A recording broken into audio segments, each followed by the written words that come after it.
안녕하세요. 사실발견입니다. 어제 ASML 쇼크 때문에 국장 돈은 좀 안 좋아서 삼성전자도 6만 원을 지키지 못하고 밀렸는데, 오늘은 미국의 은행주들 실적이 계속 어닝 서프라이즈가 뜨고 있는데, 그와 관련된 매크로 내용 하나, 그리고 삼성전자 하이닉스 관련된 내용 하나, 이렇게 해가지고 구분했습니다.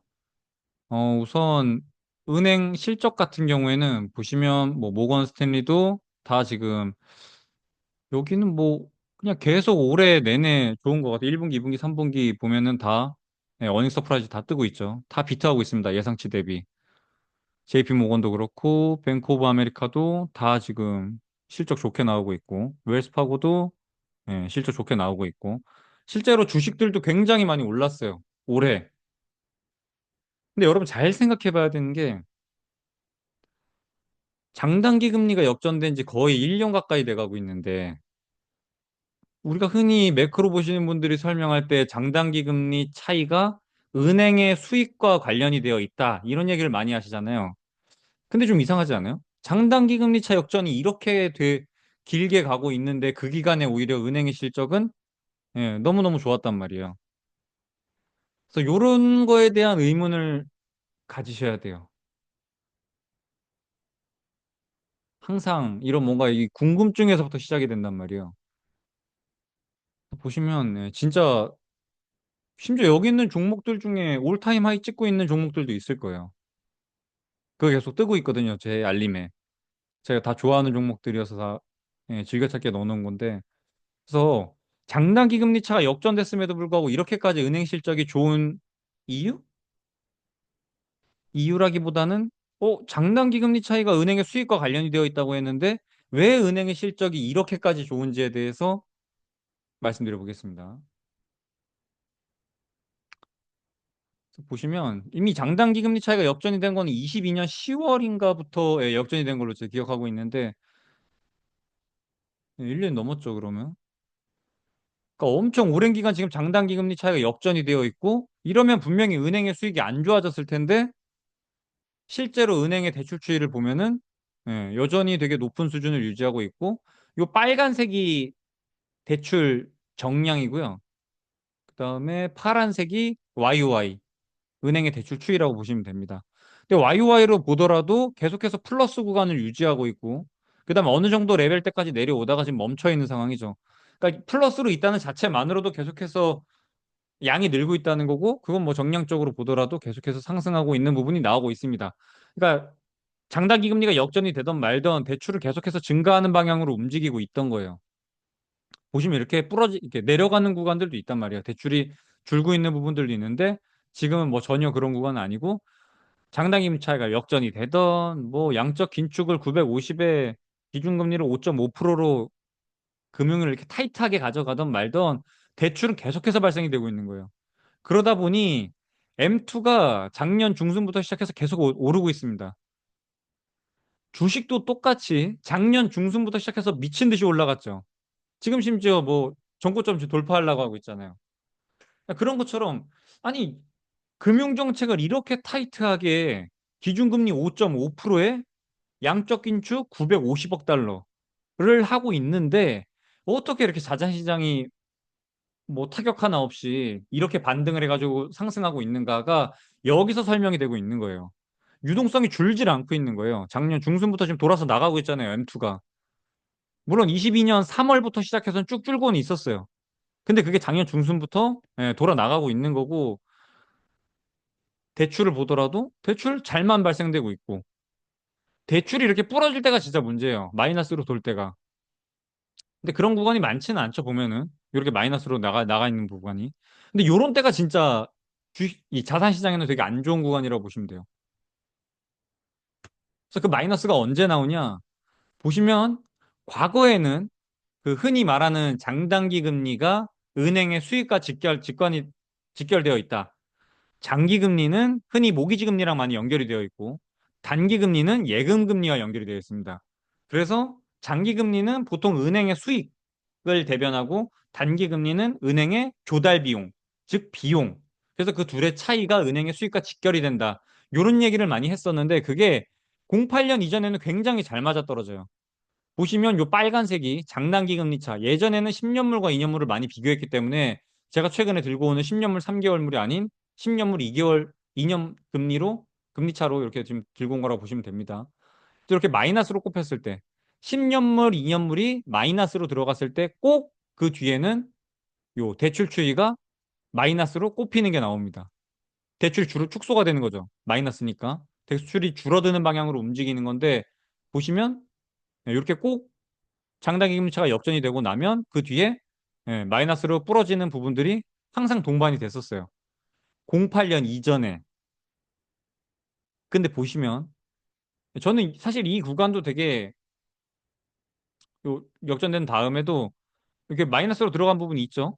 근데 여기는 그 20년에 있었던 경기 침체 같은 경우에는 흔히 말하는 우리가 막 경제 사이클 막 이렇게 경기 침체가 온 게 아니라 그냥 아예 경제가 셧다운 돼 버렸잖아요. 모든 경제 활동 자체가 멈췄던 경기 침체이기 때문에 요건 조금 특이 사항으로 보고 우리가 지금 이 장단기 금리 차가 역전이 이렇게 됐음에도 불구하고 요게 지금 차트가 요 파란색은 오른쪽 걸 봐야 됩니다. 보면 여기가 0이에요. 이게 차트를 제가 어떻게 그려야 될지 모르겠는데 왼쪽은 0이 요 정도 레벨대고 여기가 0이거든요. 그러니까 이 대출은 아직 마이너스로 넘어가질 않았어요. 2%입니다. 파란색 2%예요, 여기. 00 딱 맞았으면 좀 보기 편했을 텐데. 아무튼 뭐 다시 보면은 예. 이렇게 장단기 금리 차이가 역전이 됐음에도 불구하고 대출이 마이너스로 가질 않았습니다. 아, 이거 헷갈릴 것 같으니까 이거 좀 적어놓고 갈게요.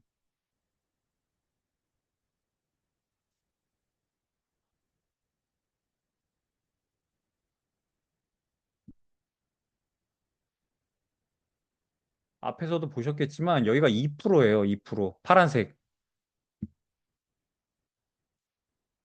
마이너스가 아닙니다. 장단기 금리가 역전이 됐지만 여전히 2% 정도 레벨대에서 멈춰 있습니다. 그러니까 뭔가 바뀌었다는 거예요. 과거에는 이 장단기 물차가 역전이 되면은 꼭 대출이 부러져서 회수가 일어나는 상황들이 발생했었는데 지금은 보시다시피 여전히 플러스 2%로 YOY로 찍더라도 상승하는 방향으로 움직이고 있습니다. 그러니까 뭔가가 바뀌었다는 거예요. 이거는 제가 지금 뭐 80년도부터 쭉 들고 온 거긴 한데 이 전 차트들 다 들고 와도 장단기 금리 차이가 이렇게 마이너스로 꼽히면 대출이 급격하게 주는 구간들이 꼭 발생이 되면서 경기 침체가 옵니다.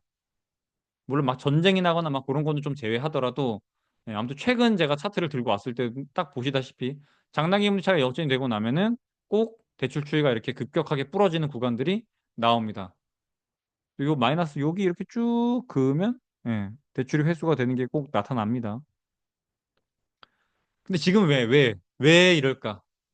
왜 대출이 줄지 않는가? 마이너스로 왜 들어가지 않는가를 보시면 이게 바뀐 거예요, 지금.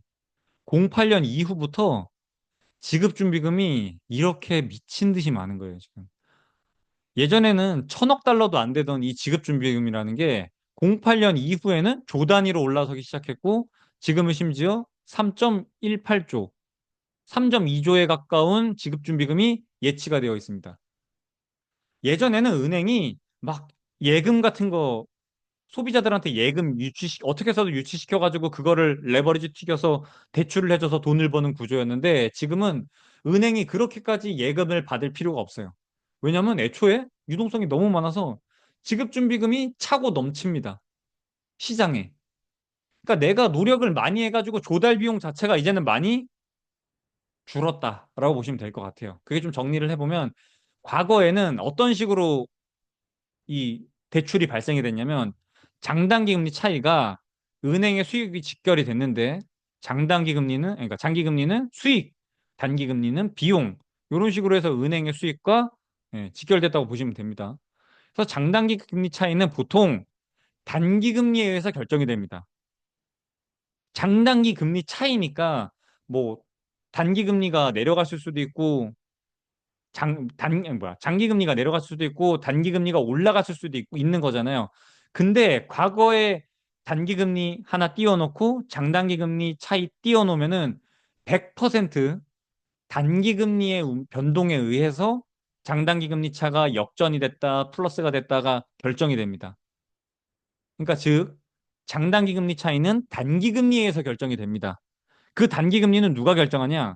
결국엔 페드에서 결정을 하게 되고, 결론적으로 페드가 단기 금리 컨트롤을 통해서 장단기 금리를 컨트롤하는 거고, 그 장단기 금리 차이가 예전에는 은행의 수익과 직결이 됐기 때문에 은행의 수익성을 좋게 만들었다, 나쁘게 만들었다 하면서 대출을 조절했다.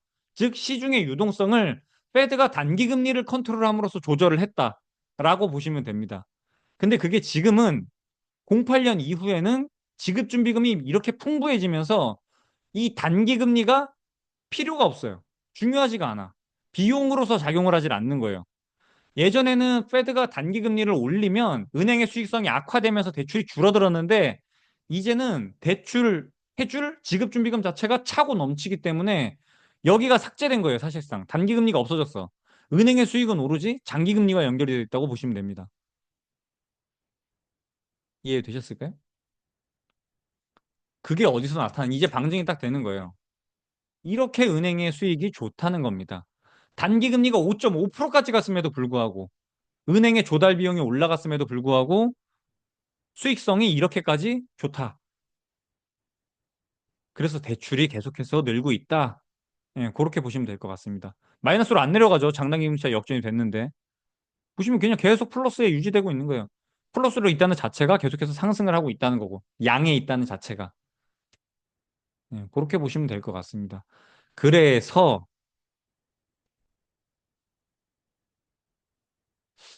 대출이 줄까 안 줄까가 결국에는 M2를 결정할 텐데, 저는 계속해서 대출이 잘 나갈 거라고 보고 있는 입장이에요. 그래서 저는 그러니까 나스닥이랑 이거 계속 제가 좋게 말씀드리고 있잖아요. 최근이 아니라 뭐 중순부터 계속 좋게 말씀을 드리고 있는 거죠. 저는 그렇게 말씀드리고 있는 이유가 유동성이 줄질 않아요. 기준금리를 올려도 5.5%까지 올려도 유동성이 줄질 않습니다. 그게 M2가 지금 이렇게 올라가고 있고 은행의 수익성이 계속해서 좋게 나오고 있는 이유라고 보시면 될 것 같아요. 그 유동성이 계속해서 줄지 않는다는 얘기 자체가 자산시장에는 사실상 호재죠, 호재. 그래서 제가 자꾸 주식에다가 이렇게 많은 돈을 넣어놓고 있는 게 어느 정도 좋게 보고 있는 것 자체가 이런 부분들이 작용을 하고 있는 거예요. 근데 그게 딱 은행의 수익이 저렇게 좋게 나오는 거 보고 말씀을 드리는 그렇게 상황이라고 보시면 될 것 같습니다. 제가 요게 8개월 전에 이 얘기를 했었어요. 08년 이전과 이후가 이렇게 다르다. 이 뭐 영상 길이도 보면 50분짜리인데 조회수 뭐 1000짜리도 안 나오는 건데 제가 이 영상 찍는데 진짜 공부 엄청 많이 하고 찍었던 거예요. 제가 이거 진짜 돈 받고 팔라 그랬거든요. 이건 한번 들어가서 한번 꼭 보세요. 자, 이게 08년 전후로 각 경제 주체별, 뭐 은행, 재무부, 중앙은행 이런 각 주체별로 밸런스 시트가 어떻게 변했는지를 가지고 왜 경제 데이터가 과거에는 이랬는데 지금은 이런가? 그거를 제가 8개월 전에 올렸던 영상이에요. 그래서 이건 가서 보시면 이건 덕후만 볼 것 같은데 그냥 일반인은 잘 안 볼 것 같아요. 제가 봐도 솔직히 재미없을 것 같긴 한데 이런 거 하나하나 알아두는 게 저는 돈이 된다고 봐요. 이게 제 채널 자체가 애초에 아니 거시경제도 못 보면서 어떻게 주식 투자를 하냐 뭐 그런 얘기란 말이에요. 딱 간단하게 정리하면 사실 유동성 얘기인 거죠. 매크로를 보는 자체가. 이렇게 유동성이 늘고 있는 부분. 그래서 아무튼 좀 더 자세한 내용이 궁금하시면 요때 제가 8개월 전에 올렸던 이 과거 경제 데이터가 현재와 잘 안 맞는 이유. 요거랑 보시면 돼요. 근데 요거에 대한 증빙이 지금 딱 여기서 지금 나타나고 있는 거라고 봐요. 여기 보세요, 이거 지금. 24년도 1, 2, 3분기 지금 다 수익이 너무 좋아. 장단기 금리가 역전이 되어 있는데 수익이 전혀 악화되지 않고 있어요. 오히려 계속 서프라이즈 나오면서 주식도 올타임 하이 찍고 있는 거고. 그래서 아무튼 좀 자세한 내용이 궁금하시면 요거 한번 꼭 참고하셨으면 좋을 것 같아요.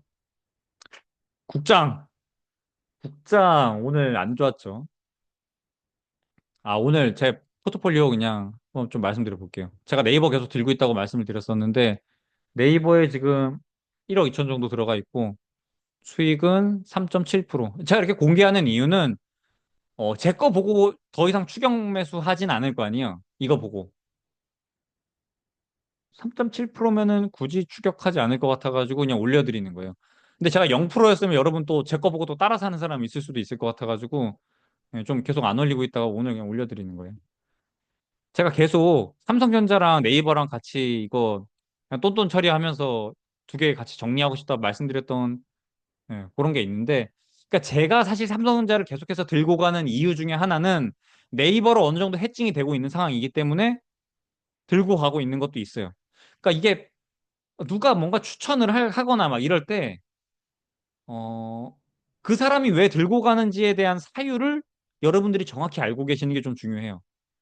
제가 네이버 같은 경우에는 지금 자사주 매입 4천억 잡혀 있는 부분이 있죠. 그것 때문에, 베타 값이 좀 낮아요. 이 지수 변동하는, 지수와 연동성 자체가 굉장히 낮은 상황입니다. 그래서 오늘도 네이버는 올랐죠? 네, 지수는 빠졌는데 네이버는 올랐단 말이에요. 왜? 자사주 매입이 있거든. 그 부분이 되게 중요한 부분이에요. 그 베타 값이 낮은 거를 제가 일부러 들고 가는 게 삼성전자는 반대로 베타 값이 엄청 높죠. 지수랑 변동성 자체가 굉장히 코릴레이션 잘 돼 있단 말이에요. 근데 네이버는 자사주 매입이 이미 4천억 들어와 있는 부분이 있기 때문에 지수의 변동성과는 별개로 지수가 오르면 좋죠, 오히려. 그만큼 바스켓 매수가 들어올 테니까. 근데 그게 아니더라도 애초에 자사주 매입 들어오고 있는 부분이 있기 때문에 그 해지 차원에서 제가 네이버를 지금 들고 가고 있는 거예요. 근데 이게 삼성전자는 근데 진짜 제가 진짜 오늘도 당장 던져버리고 싶었던 이유가 삼성전자 어딨어? 신용. 와, 진짜 진짜 신용 많이 쓰더라고요. 이게 뭔 생각으로 사는 사람들인가 진짜? 이걸 신용을 써? 이걸 신용 써가지고 이렇게 들어온다고? 와, 이거 진짜 말도 안 되는 양의 신용이 지금 쓰여지고 있어요. 삼성전자에서. 그래서 진짜 던지고 싶더라고요, 이거. 오늘도 또 어떻게 됐을지 좀 봐야 되는데, 진짜 이럴 거면 진짜 그냥 5만 8천 원 한번 찍고 오는 게 나을 수도 있어요. 근데 5만 8천 원 가면 이거 더 사는 거 아닌가? 근데 그러면 이제 기간 조정 들어가는 거예요. 질질 끌면서 몇 달. 진짜 길게는 1년까지도. 들고 가는 거예요, 그렇게. 그럼 신용 물량 다 털려 나갈 거거든요. 신용 한 달만 들고 있어도 지금 금리 5% 넘을걸요? 지금 적용금리가 5%는 그냥 넘을 거예요. 물론 뭐 최근에 금리 인하 25bp 한 방 하긴 했는데, 아우, 진짜 이 인간들 때문에 이거는 만약에 지수가 오른다고 하면은 저는 지금 제가 네이버 들고 있는 것처럼 삼성전자가 아니라 다른 데서 먹어야 될 것 같아요. 그래서 저는 삼성전자는 아무튼 비중 축소하는 방향으로 삼성전자에서 수익을 내는 게 아니라 탈출을 해서 다른 종목 살 거예요. 아예 진짜 목표 자체를 바꾸기로 했어요. 다시 돌아와서 일단 제 포트가 이렇게 구성이 되어 있고, 어, 언제든 일단 두 개 같이 똘똘말해서 던질 생각이 있는데, 일단 네이버는 그냥 뭐 연말까지 충분히 들고 가는 데 있어서 전혀 인상이 없어서 삼성전자만 그냥 좀 비중 축소하고 싶어요. 5천 정도로. 지금 들고 있는 거에 한 30% 던지면 될 것 같아요. 이거 손실 처리하고 그냥 던지는 것도 좀 고려하고 있습니다. 혹시나 던지게 되면은 그거 올려드릴게요. 제가 이거 1억 천인가 해서 3천만 원 축소할 때는 안 올렸는데 앞으로 포트 변화하는 거는 좀 올려드리도록 할게요. 제가 이거 구독자가 요즘에 너무 많이 늘어나가지고 포트를 공유하는 것 자체가 좀 불편해요. 불편해요, 진짜. 제가 구독을 막는 방법이 있나 싶을 정도로 막 그런 얘기 했는데 이거 제 선배가 있거든요. 이 유튜브 선배님이 있는데 그분이 아니 사천짜리 주제에 뭐 그런 생각하냐고 하면서 엄청 혼났어요. 그래서 뭐 굳이 그런 건 안 하긴 안 할 텐데 그러더라고요. 이게 그분은 그래도 한 5만 정도 되는데 사천짜리 주제에 뭐 그걸 많다고 하면서 뭐 그러고 있냐고 막 그렇게 말씀하시더라고요. 그래서 맞죠. 제가 원래 진짜 구독자 안 받으려고 그랬었어요. 그러니까 썸네일 그냥 대충 찍어 올려가지고 안 받으려고 그랬는데 왜 제가 안 받으려고 그랬냐면 이렇게 뭔가 최근에 있었던 그 장기체 뭐 공유라던가 막 이런 거 다 뭔가 포트를 공유하는 자체가 이게 정보가 너무 많은 사람들이 알게 되면 애초에 그 자체가 돈이 안 돼요. 그래서 제가 좀 구독자를 좀 안 받고 싶거나 막 그런. 그러니까 저한테 사실 돈이 되는 거는 지금 구독하고 있는 사람들이 돈을 잘 벌어서 뭐 후원을 준다던가 멤버십 가입을 해준다던가 그러니까 돈이 되는 구독자가 필요한 거죠. 그러니까 집토끼를 잘 돈 벌게 하는 게 오히려 저한테는 수익이 잘 되는 부분이라 굳이 구독자를 그렇게 늘리고 싶진 않았는데 뭐 그분이 말하기로는 일단 만 달이 된 다음에 얘기하자고 하더라고요. 그래서 우리 선배님이 또 그렇게 얘기하는 거 듣고 그냥 그건 안 하기로 했어요. 근데 포트 얘기하는 건 확실히 좀 부담스럽긴 해요, 지금도. 아무튼 삼성전자는 제가 비중 축소하게 되면 올려드리도록 하겠습니다. 아무튼 오늘 좀 6만 밀린 거는 흐름이 그렇게 좋진 않았어요. 그리고 코스피 같은 경우에는 요 작년 중순부터 이거 10월부터 반등해가지고 쭉 이렇게 채널형으로 올라왔던 게 지금 이렇게 좀 빠지고 있는 상황인데 이 삼각수렴 제가 말씀드렸었죠. 요 상단, 하단 쭉 연결해 보면 삼각수렴이 되고 있는 상황인데 어디로 튈지가 조금 모호한데 저는 일단 윗방향이 훨씬 유리하다라고 보는 입장입니다.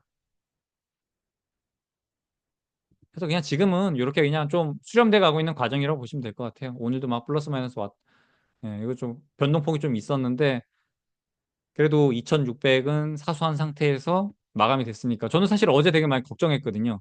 나스닥도 많이 밀리고 막 ASML 그러고 있지. 아무튼 코스피만 봤을 때는 그냥 삼각수렴 잘 되고 있는 거라고 보시면 될 것 같아요.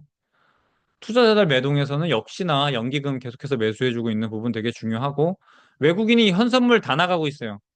거의 오늘 뭐 조 단위로 사실 나간 건데 뭐 그렇게 좋진 않죠. 코스닥, 코스피, 선물 다 매도 잡혀서 좀 그렇고 그나마 좀 다행인 거는 콜옵션이 계속 잡히고 있고 풋옵션은 매도 나가고 있고 콜옵션이 지금 외국인이 매수된 부분이 2720?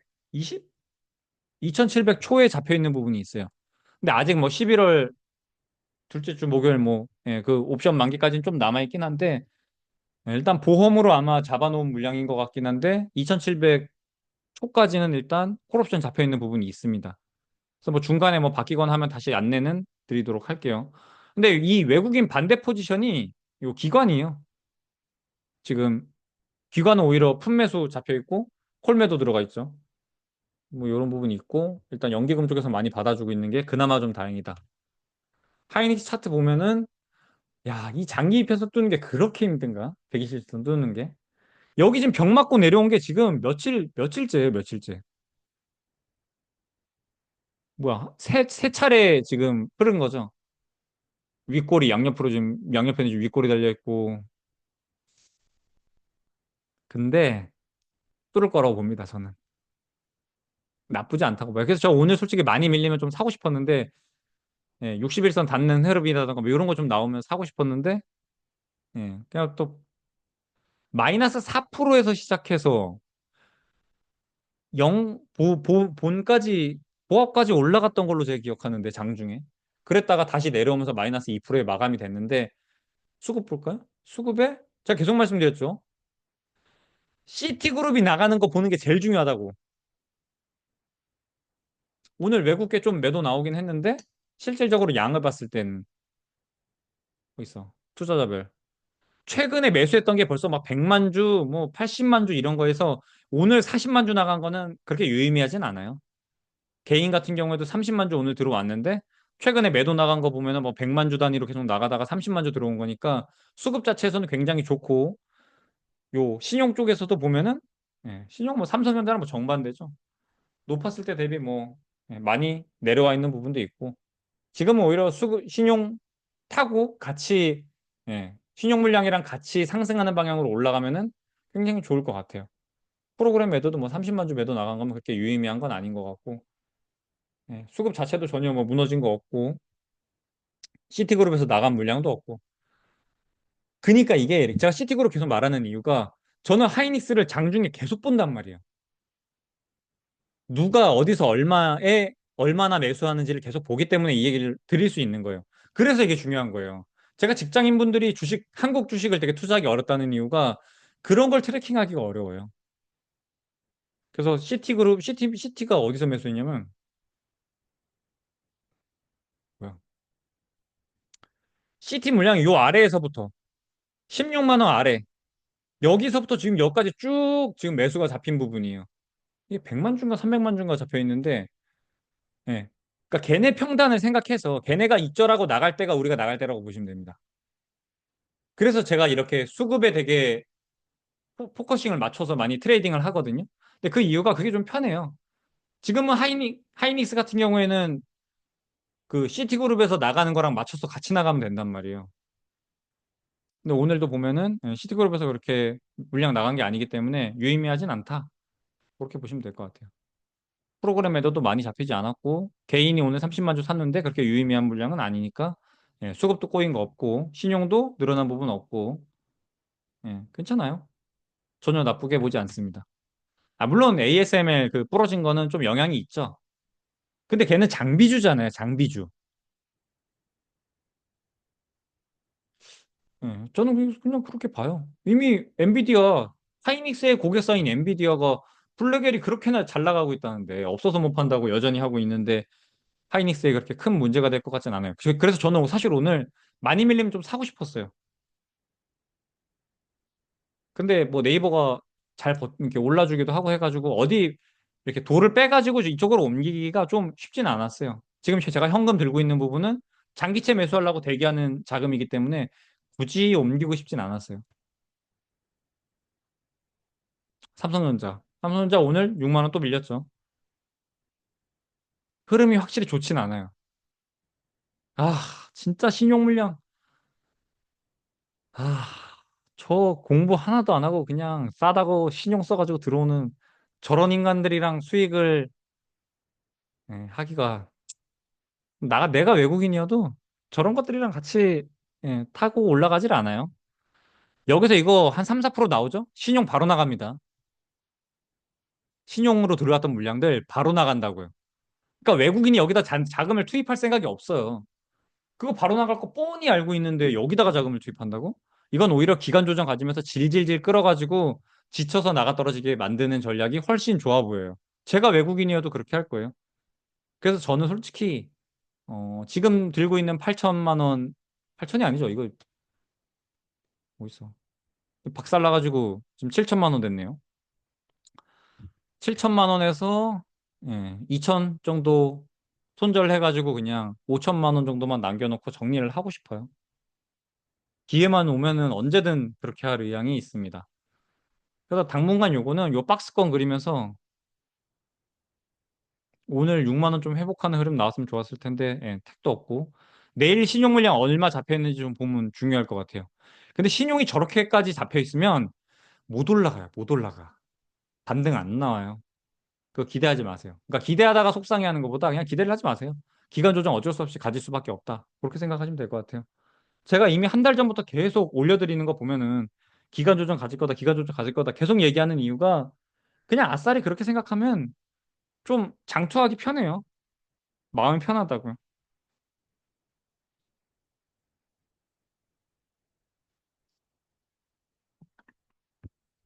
수급 보면은 삼성전자 수급 개 꼬여 있죠. 프로그램에도 오늘 600만 주 나갔고 신용 신용은 이게 주수로 하면은 1000만 주 넘을 거예요.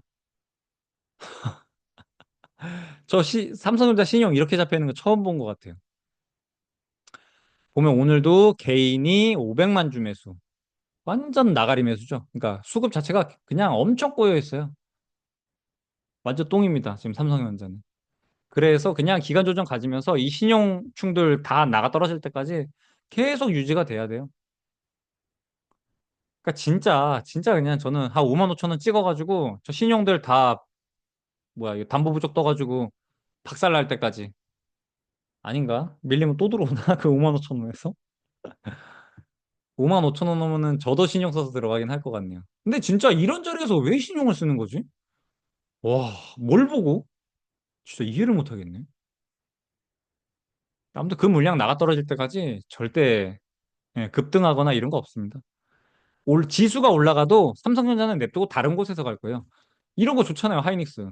신용도 없어. 예, 매물도 좋아. 이거 1년 1개월 동안 600만 주 외국인 매수. 이런 걸 띄워야지. 이런 거 띄우면서 지수 올리겠죠. 삼성전자 같은 걸로 안 올려요. 외국인이 1억이 나갔는데 1억 주가 개인 8,800만 주. 이 중에 나도 기여하고 있죠. 나스닥은 뭐 아까 말씀드린 것처럼 그냥 21선 타고 올라와서 21선 힘으로 예, 이 정고 좀 뚫는 흐름 나오지 않을까 싶어요. 저는 계속 좋게 보고 있어요. 물론 ASML에서 발표했던 게 좀 안 좋긴 했지만 저는 예, 실적도 다 좋게 나올 거라고 보고 있습니다. 해서 21선 빨 받아가지고 정고점 뚫는 흐름 나올 거라고 보고 있습니다. 2만 천까지 갈 거라고 보고 있어요. 상해 지수 부러진다고 했었죠, 이거. 딱 그 뒤로 지금 쭉 흘러내리고 있는 거예요. 여기서 좀 횡보하면서 요 전 고점이 요 부분에서 그냥 좀 지지받아 주면은 들어갈 의향 충분히 있습니다. 주식 중국 주식을 들고 가야 될 것 같아요. 올해가 가기 전도 아니고 11월 되기 전에 중국 주식을 들고 있어야 될 것 같습니다. 포트 안에 10%라도 꼭 편입이 돼야 될 것 같아요. 그 자리를 찾는 중이라고 보시면 될 것 같아요. 닉게이도 오늘 밀렸네요. 어제 그 ASML 때문에 나스닥 밀린 거랑 아마 같이 돼서 밀리고 있는 건데 추세선 그거 보면은 그렇게 큰 부분은 아니고 아마 내일 밀려가지고 이 하단 추세를 이탈한다고 치면 요 선거 보면 딱 나올 거예요. 하단 추세 이탈하면은 되게 안 좋은 흐름 나올 걸로 보고 있습니다. 그러면 그러니까 그러면 이제 정리해야 되는 구간이 들어오는 거죠. 근데 반등하지 않을까요? 아직까지 이렇게 하단 추세선을 크게 이탈한 적이 없어가지고 성과 보면은 아주 정직하게 움직이고 있어요. 그래서 오히려 닉게이는 사면 사는 자리지 굳이 팔 자리는 아닌 것 같아요. 뚫리는 거 보고 파는 거고. 네, 오늘 뭐 해외 증시도 뭐 요 정도 정리하면 될 것 같고 뭐 네이버는 이제 와가지고 살 필요는 없을 것 같아요. 저는 자 누님 말씀드리지만 삼성전자의 대안으로 해지로 들고 간 게 네이버였기 때문에 예.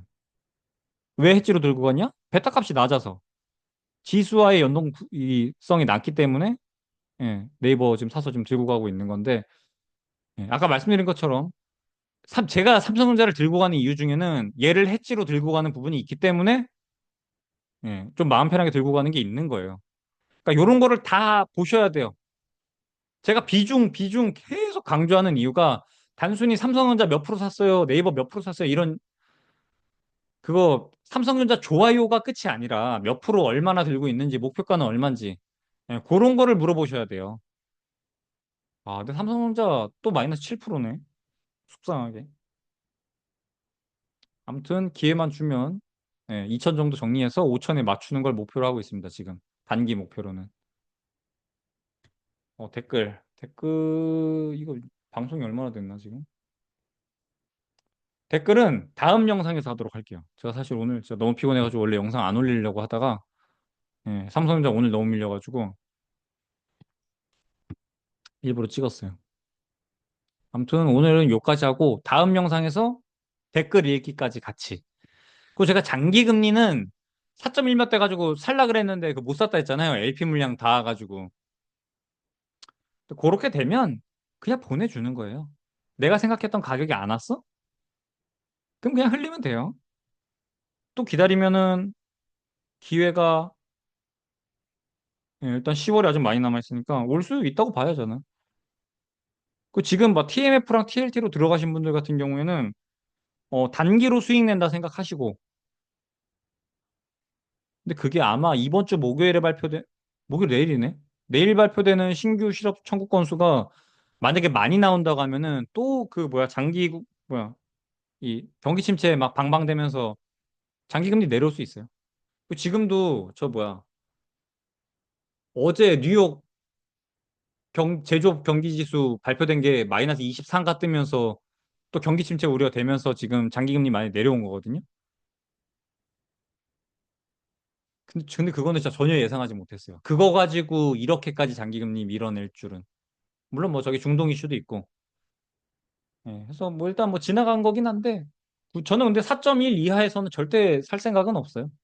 다시 올라오면 살 거고, 예, 그냥 기다리고 있다. 그 정도로 생각하시면 될 것 같아요.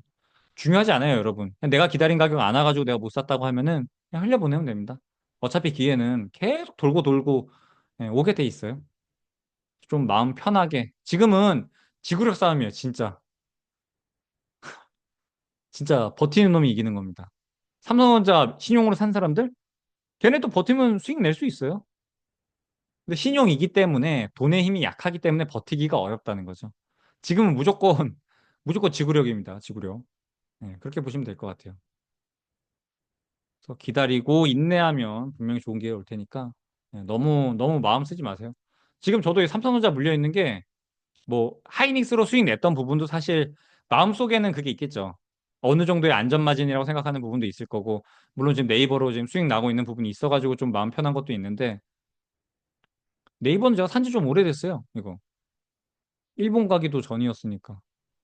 그래서 아무튼 요 두 개 지금 제가 같이 들고 가고 있는데 혹시 포트 변화 생기면 다시 안내를 드리도록 할게요. 아, 이게 좀 그렇긴 하네요.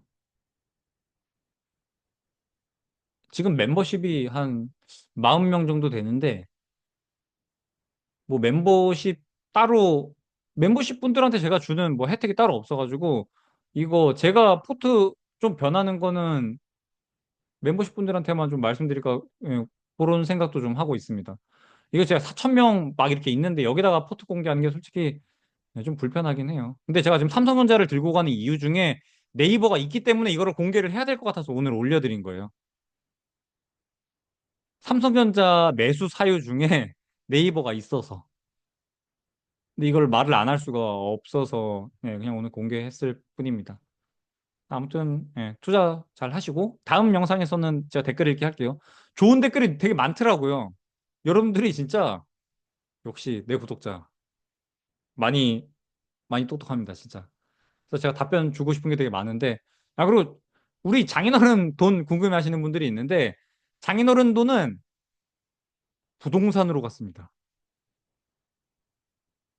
우리 장인어른 꽤 자산가거든요. 근데 부동산으로 갔어요. 이것도 꽤 의미가 있는 거라고 봐요. 저는 솔직히. 그 1.5억이 부동산으로 갔어요. 아무튼 이거 궁금해 하시는 분들이 많아가지고 더 이상 투자 안 하십니다. 그렇게 생각하시면 될 것 같아요. 다음 영상에서 아무튼 댓글 읽기 할 거고, 예, 제발 내일 6만 원 회복하길 빕니다. 빠잉.